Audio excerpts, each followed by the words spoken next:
सबै यो जिमवाले भन्नुपर्ने होइन फिटनेस रुम। मेरो एक्सर्साइज चाहिँ अब अर्कै तरिकाको हुन्छ, अब सुई गर्ने हो होइन।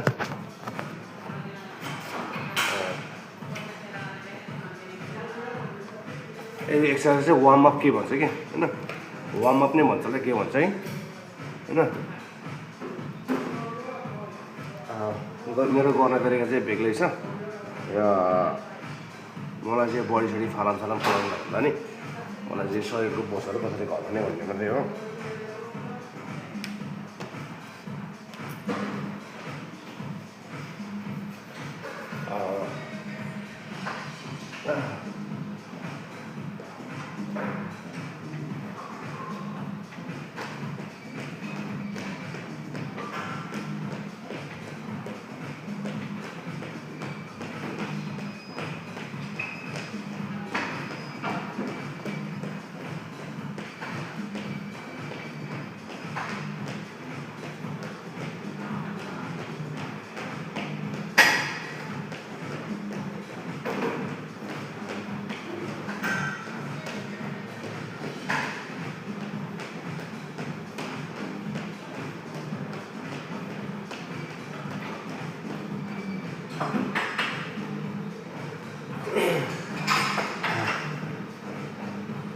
यसलाई चाहिँ नेपालीमा वार्मअप के भन्छ, व्यायाम के भन्छ होइन।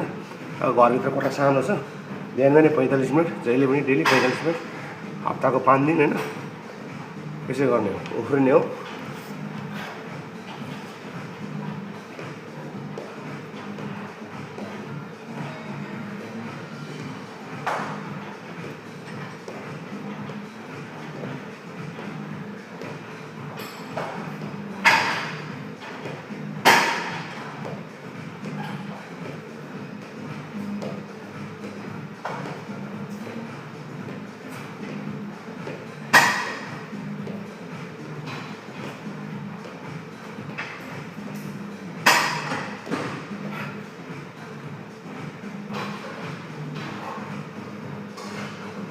स्टेप 2 भयो होइन, स्टेप 3 मा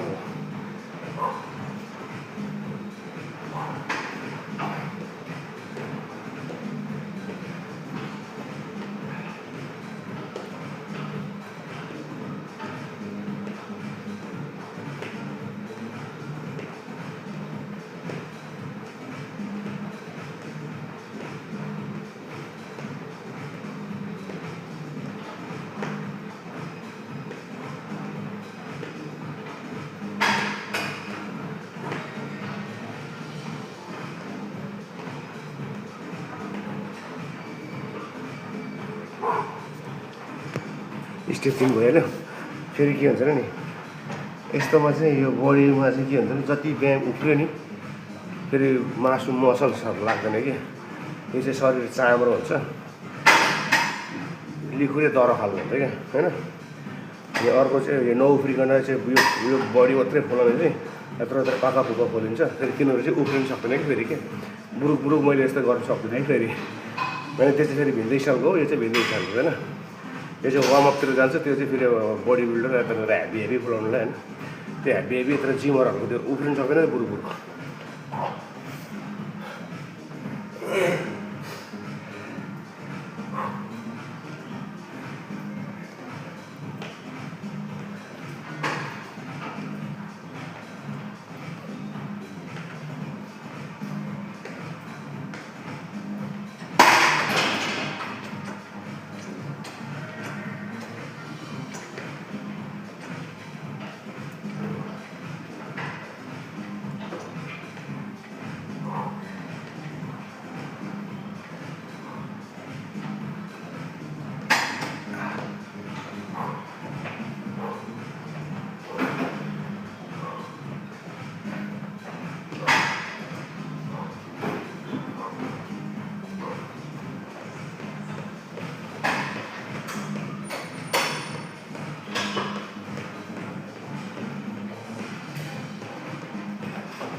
यो एक दुई दिन गरेको होइन नि, फेरि डेली भइसक्यो नि लगभग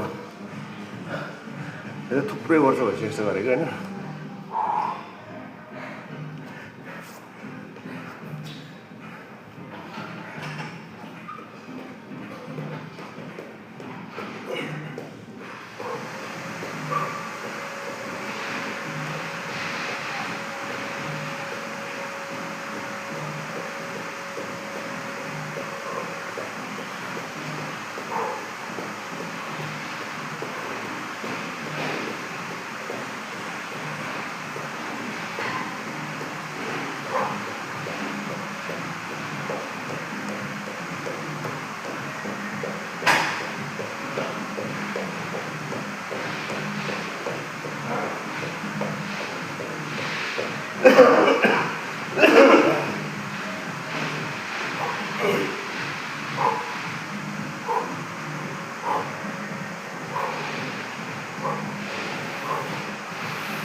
डेली यसै गर्ने फाँक शरीरको बोसो फाँक भुँडीको बोसो कस्तो लाग्यो होइन। यही आइटम फलो गर्दा हुन्छ होइन। म चाहिँ यस्तै हो मेरो चाहिँ। नेक्स्ट भिडियोमा